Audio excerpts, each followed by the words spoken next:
Hello বন্ধুরা, আজকে আমরা অডাসিটি ব্যবহার করে কিভাবে আপনার ভয়েস বা ভোকাল সেটাকে কন্ট্রোল করতে পারেন এবং এটা স্মুথ করতে পারেন। আপনারা জানেন যে ইনিশিয়াল স্টেজে আপনি যদি ভয়েস দেন, যেমন এখন আমি যে রেকর্ডিংটা করছি এই ভয়েসটা হচ্ছে ড্রাই ভয়েস। তো আপনি যদি সিঙ্গিং এর ক্ষেত্রে এই ভয়েসটা ইউজ করেন, এটা কিন্তু আসলে শ্রুতি মধুর হবে না। সেই ক্ষেত্রে আপনার ভয়েসটাকে একটু মেলোডিয়াস করতে হয়, একটু ওয়েট করতে হয়। তো এই অডাসিটি ইউজ করে কিভাবে আপনার ভয়েস কোয়ালিটিটাকে আর একটু শ্রুতিমধুর বা ইমপ্রুভমেন্ট করা যায় সেই বিষয়ে ভিডিওতে দেখব। তো চলুন শুরু করি। এখানে একটি ডেমো ভয়েস আছে, আমি যদি আপনাদেরকে একটু শোনাই এখান থেকে। दिल को मैंने दी कसम न धड़के तेरे बिना। অর্থাৎ এই ভয়েসটা এইরকম অবস্থা আছে, তো এটাকে নিয়ে আমরা কাজ করব। তো চলুন, এর আগে যেটা আছে যে সামনের দিকে যে বাড়তি অংশগুলো আছে এগুলো হচ্ছে ব্রেক, এবং এগুলোতে কোনো প্রকার নয়েজ নেই, একদম স্ট্রেট লাইন। তো এগুলো আমরা সিলেক্ট করে কিবোর্ডের ডিলিট থেকে ডিলিট করে দিতে পারি, যে এখনো যেন যাতে এই যে এইখানে যে ব্রেক বা পজ এটা যেন খুব বেশি বিরক্তিকর মাত্রায় না যায়, আমরা এগুলোকে একটু কমিয়ে দিই। তো এগুলো সিলেক্ট করে আপনি ডিলিট করে দিতে পারেন। এগুলো আমরা এই পর্যন্ত, শেষ পর্যন্ত যা আছে ডিলিট করে দিলাম। এবং এইখানে আপনি যদি এই যে দেখেন ফিট প্রজেক্ট আছে, এটাতে ক্লিক করেন, তাহলে আপনার পুরো উইন্ডোটার উইডথ বরাবর এটা ফিট হয়ে যাবে। এরপর আমরা যেটা করব, এটা এখানে ক্লিক করে কন্ট্রোল এ দিলে সিলেক্ট হয়ে যাবে। সিলেক্ট হওয়ার পরে এই যে এফেক্টে যাব, এফেক্ট থেকে আমরা যেটা করব, উপরের দিকে দেখেন এই যে কম্প্রেসর আছে, এই কম্প্রেসরে ক্লিক করব। তো এটা কম্প্রেস হয়ে গেল। এরপর আমরা যেটা করব, আবার সেই এফেক্টে যাব, এফেক্ট থেকে নয়েজ রিডাকশন একটা অপশন আছে, এখান থেকে আমরা গেট নয়েজ পুরোটার মধ্যেই যেটুকুন আছে সিলেক্ট করলাম। এরপরে আবার সিলেক্ট অবস্থাতেই সিলেক্ট করে নিতে হবে, মূল বিষয় হচ্ছে এটা। এরপর আবার নয়েজ রিডাকশনে গিয়ে ওকে দিয়ে দিব। তো এটা হচ্ছে র ভয়েসটা। এখন আমরা এটা সিলেক্ট অবস্থায় আছে, কন্ট্রোল সি দিব। কন্ট্রোল সি দেওয়ার পরে নিচে এই যে এই প্যানেলটার নিচে, ট্র্যাকটার নিচে এখানে আমরা এটাকে আবার পেস্ট করব। অর্থাৎ উপরেরটা আমার ব্যাকআপে রয়ে গেল এবং এইটাতে আমরা এডিশনাল আর দু একটা এফেক্ট দিব। তো আবার এটা আমরা সিলেক্ট করে নিলাম মাউস দিয়ে ড্র্যাগ করে।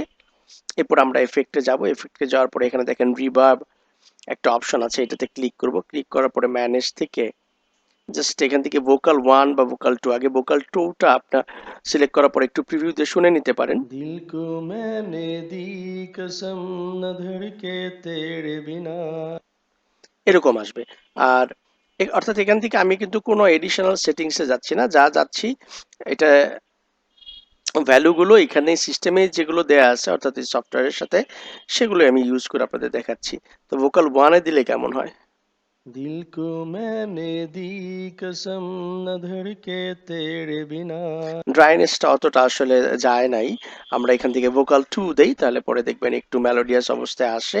এরপরে আমরা ওকে দিয়ে দিলাম। এরপর আবার আমরা এফেক্টে যাব। এফেক্টে যাওয়ার পরে এখানে নিচের দিকে দেখেন ডিলে একটা অপশন পাবেন আপনি। যদি না পান এই যে উপরে দেখেন একটা অ্যারো কি, আপ অ্যারো, অথবা নিচে এই যে এখানে একটা ডাউন অ্যারো কি আছে, এটাতে ক্লিক করলে উপরে নিচে যাওয়া যাবে। তো এখান থেকে আমরা ডিলে সিলেক্ট করব। এবং এখানে আপনার হয়তো এই যে দেখেন ডিলে লেভেল পার ইকো, এখানে হয়তো বাই ডিফল্ট 6 থাকতে পারে, -6 এরকম কিছু একটা থাকবে। আপনি এটাকে একটু বাড়িয়ে কমে আপনার মতো করে অ্যাডজাস্ট করে নেবেন। বাট আমি এখানে 18 ইউজ করতেছি, -18। এটা আপনি দেখবেন যে আপনার জন্য এটা অ্যাপ্লিকেবল হয় কিনা, এরপর ওকে দিয়ে দিবেন। ওকে দিয়ে দিলাম। এরপর আমরা এবার এখান থেকে বাইরে ক্লিক করলাম। ক্লিক করার পরে আবার কন্ট্রোল এ দিলে উপরের ট্র্যাক এবং নিচের ট্র্যাক এই দুটাকে আমরা সিলেক্ট করে ফেলবো। সিলেক্ট করার পরে এই যে আবার এফেক্টে যাব। এফেক্ট থেকে দেখতে পারবেন যে উপরের দিকে ইকো আছে, এই যে ইকো, ইকোতে এখানে আপনার হয়তো অন্য কোনো ভ্যালু থাকবে, বাট আমি এখানে 0.2 ইউজ করতেছি ডিলে টাইম এবং ডিলে ফ্যাক্টরের ক্ষেত্রে। এরপর আমরা ওকে দিয়ে দিলাম।